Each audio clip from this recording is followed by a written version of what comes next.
So I've had these Yamaha TW-E5Bs for a little over 6 months now. I think it's maybe closer to 7 months, and I thought it's time to do a long-term report. And I'm happy to say that these are actually a very refreshing set to pick up once in a while, especially when I've been reviewing a whole set of other IEMs. In fact, I found the same thing when I was testing the TW-E3B, because Yamaha doesn't seem to have an obsession with loudness like most other manufacturers do. Their step towards audio is completely different. But before I speak about the sound in particular, let's discuss about how it's fared with its build. On a build front, it still holds up pretty well. The case is a nice matte finish, and this design language also carries over to the earphones. I do like the textured finish it's got on the top of the case in particular, and this also carries over to the outside, or should I say the faceplate of the earphones, and it does have a very different look altogether. In fact, it's a nice refresh from looking at all the stem style designed earphones in particular. So this is quite refreshing, and apart from the design looking quite good, it is also functional, because something they've done, in fact, they've designed the earphone very differently, where it's got the section that goes into your ear here, but this section out here, I know these earphones might look quite huge, but this section over here, this is the part that fits in the concha. So this literally sits in this section here. So it's not as large as it looks. They've designed it so that it sort of slots into the side of your concha with this groove here. So if you want it to fit in smaller ears, you hold it at more of an angle like this. If you have a larger ear, you start turning it until you find your perfect seal, because this sort of slots and holds in. It works like a lock. So I found that this fits very well with my ears. It fits very well with my wife's ears as well, and she's got much smaller ears than I do, and at no point have I felt any discomfort with this. It does tend to stick out a bit because of how big it is, but the plus point with that is it does have a larger battery. So because of a larger battery, you can expect longer listening hours on this compared to most other TWS earphones, and also the entire casing is as large as it is because of resonance factors towards sound. On a feature front, it is extremely limited compared to what you get in the market today, but it has pretty much what you want. And in fact, what I really do like about it is the fact that it has tactile buttons. It's a very nice refresh yet again compared to other earphones which are all touch based. So I do like having a physical key, because you can hear the click, you can feel the click, you know it is responding to your actual input. So that's one thing I do like. Now, it does have an app, but the app is fairly limited. You can check for firmware updates if there are any. You do have an EQ mode that you can tweak. I think that it has maybe plus minus 3 dB gains. Then you also have an ambient aware feature to let in external sounds in, because this one's passive isolation is actually pretty good, and it does have the ambient aware, but it doesn't have active noise cancelling, sadly. And honestly, I didn't miss the active noise cancelling. I don't miss the active noise cancelling because of how good the passive isolation is. The other two things you get on the app are listening care, which I'll speak about in the chapter about sound, and you also get a game mode. So I haven't really felt any lag per se with the latency. I have been consuming some video with the game mode off, and I think it works perfectly fine. Now, no doubt, when you put the game mode on, there is a bump in speed, so it does reduce the latency. But if you are using the game mode on, you're bound to eat into a little more battery. And one glitch I have found over time while using this, while I was trying game mode, not that I use it very frequently, it was primarily more for testing to see how the gaming is. What I did find when I was testing the game mode was, whether I'm listening to audio or video, there seems to be a bit of a transmission issue, because it's almost like it's clipping or it's stuttering because it's trying to send across so much data from the phone to the earphone. So there is a bit of a stutter, which I think can be a bit distracting if you're gaming or you're watching any videos. But I also suspect that a lot of people won't be using this mode, because you are most likely going to buy a set of Yamahas not for the gaming, but more for its sound. But instead of me going on about how the latency is in particular, let me show you a demo of how it fares with games as well as some videos.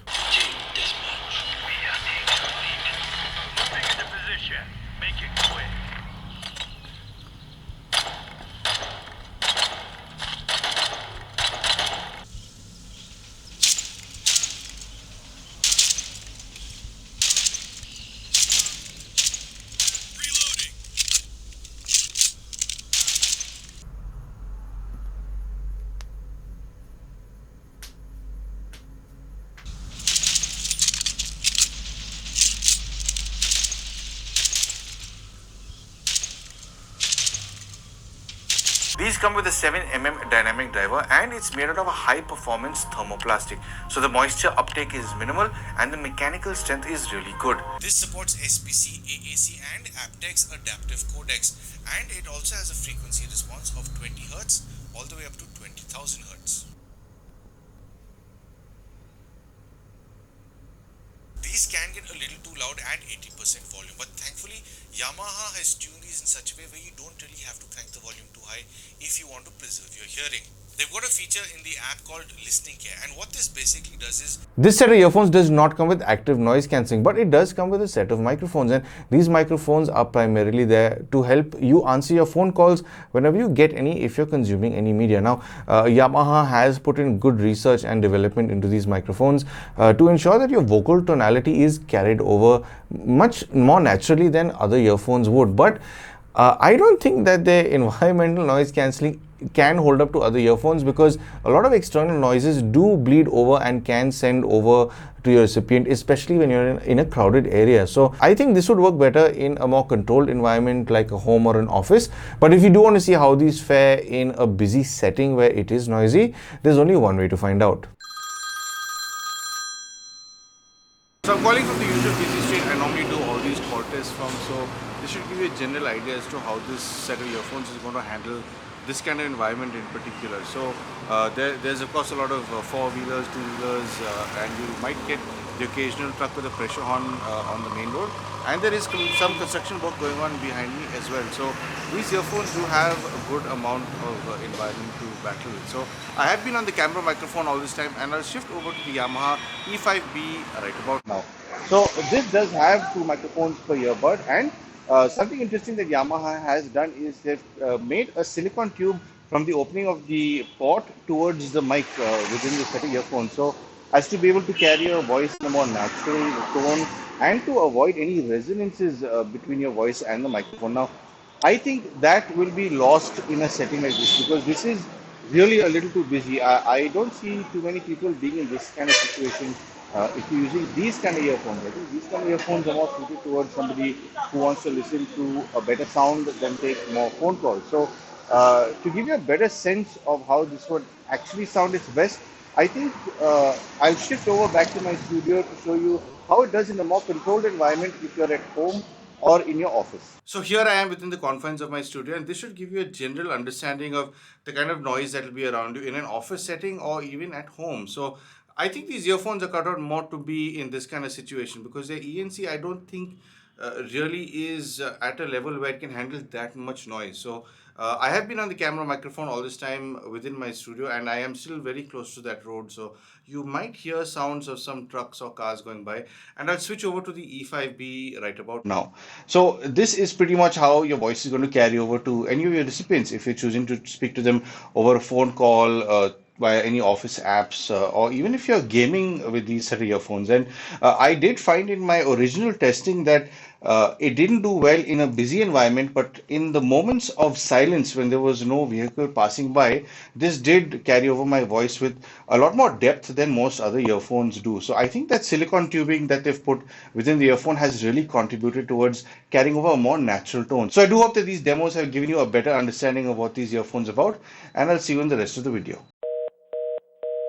When it comes to its battery life, this has fared pretty well over time, because Yamaha does claim that this can do about 8.5 hours worth of battery life when you're listening to music at about 50% volume. And I don't doubt that claim, because usually whenever I'm listening to a set of earphones at my desk, I'll put them back in the case, but I've not ever had the need to do that with this. And in fact, I've used them maybe at a stretch for about 3 or 4 hours, and I listen to my audio maybe at about, say, about 40% or so. And usually at the end of maybe 4 hours or a little more than 4 hours, it's still holding at around 60 or 65% with battery life, which is pretty respectable. So I really don't doubt that you'll be able to get over 8 hours of use. And if you do listen to your music a bit lower and not at 50%, you can stretch your listening time a little further than that claimed amount. When it comes to how this sounds, Yamaha has always had very interesting sounding earphones, and this doesn't fall short at all yet again. So when it comes to the overall volume of this, I found myself not going above, say, 40% in volume. Most of the earphones I hover around 50. In the rare occasion, I go to about 55-60%,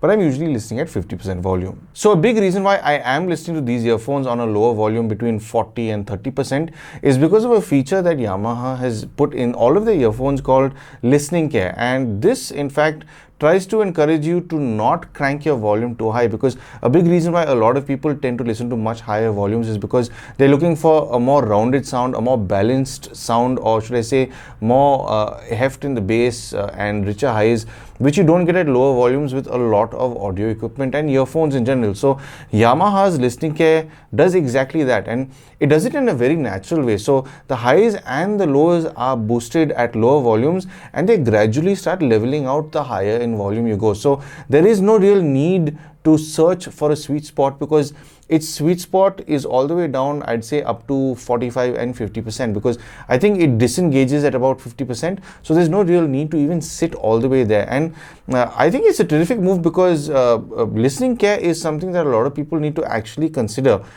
because there are a whole bunch of studies that have come out showing that people in their early 30s have lost a lot of their hearing because of listening to a lot of earphones and headphones at much higher volume. So Yamaha really is the only company I've found to have shown any concern towards people's hearing health in particular. But overall, with this sound, even at lower volumes, or even if you go up to 50%, the imaging on this, the staging is absolutely pristine. It's very easy to zone into various nuances if you want to listen to certain things in your music, be it a guitar in the distance, or vocals dead center, or harmonies further out, or whether you listen to choral or orchestral music. This is pretty sharp and well defined in its overall imaging. So you don't really have to be worried about listening to the finer details, because some earphones in particular have they tend to merge in their details. Things start to sound a little fuzzy, but not with these Yamahas. In fact, I haven't heard a set of Yamaha earphones that doesn't have good imaging. So if you do enjoy listening to certain nuances, these are a very good set to consider. When it comes to staging, Yamaha does have these slightly wider earphones which stick out of your ear, which can seem odd, but the overall construction of this does contribute towards the staging, as well as these earphones do have tiny little venting ports. So this in fact does encourage the stage to be a little wider. So in fact, I did notice this more so because I've been reviewing a set of mass market earphones, and all of their stages are very sort of between your ears, and your phantom channel is dead in front of your nose, between your eyes. Whereas with this, it's more prominent where the stage sits maybe a little out of the earphones, and considering the earphones stick out slightly, it does sit a little wider than the earphones, giving you a larger bubble, or should I say a wider horizontal stretch of stage. And this is something I even noticed on the Yamaha E3B. It's got a very terrific sweep from left and right channel if you want to zone in on anything within the horizontal stage, whereas some other TWS earphones just have a proper left and right channel and a phantom channel, making it not as dynamic to listen to. These are good fun to listen to, especially if you're looking out for specific details in your music within that stage. The highs are nice and smooth in their delivery, and at no point in time have I really felt them to be a little aggressive or piercing, except for the times when I listen to really old recordings, and I'm talking about recordings from before the 60s, when recording equipment wasn't exactly top class. So I'm talking about the early years of the Beatles and so on. So only when you listen to recordings from that era can it seem a little aggressive, but that's because the recordings have been recorded that way. If you listen to anything more modern over the last 2 or 3 decades, Yamaha hasn't tuned them too aggressively, so it's not fatiguing at all. It's quite pleasant to listen to over longer listening sessions for sure. The mid frequencies on these are slightly recessed, but they don't sound recessed in the sense where they've just lowered the volume of the mid frequencies. It sounds like it takes a slight step back, so it gives you a little more dimension in your stage when you listen to your music. So it's not forward because of this. So it's not always in your face if you're listening to vocals that are a little more aggressive. So whatever music you're listening to, whichever vocals, male or female, do come across very clearly, and it is enjoyable to listen to.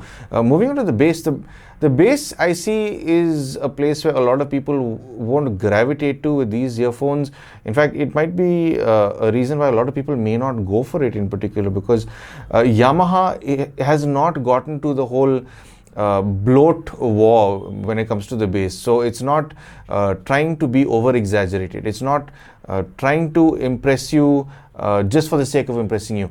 Yamaha has stuck to their guns, and they are delivering even the bass frequencies as a very natural tone. So your bass is adequate. It's not that it's lacking. If you're listening to heavier EDM tracks and you like bloat for your workouts, or you want a heaviness in your audio, this is not going to really do that. Whereas if you're listening to anything acoustic, should I say jazz, blues, orchestral, choral music, it seems a lot more natural in its delivery instead of being over exaggerated. And because they've tuned the bass like this, at no point does your mid-range get disturbed with heavy bass. So your overall clarity in mid-range vocals and instruments never gets messed with. So your overall reproduction of sound from these earphones is quite enjoyable, especially with those genres that I mentioned. So overall, would I still recommend these earphones after all this time? Well, honestly, if you're in the market looking for a set of earphones that is truer to sound, and you heard a whole bunch of earphones that are bloat, that are heaviness and loudness,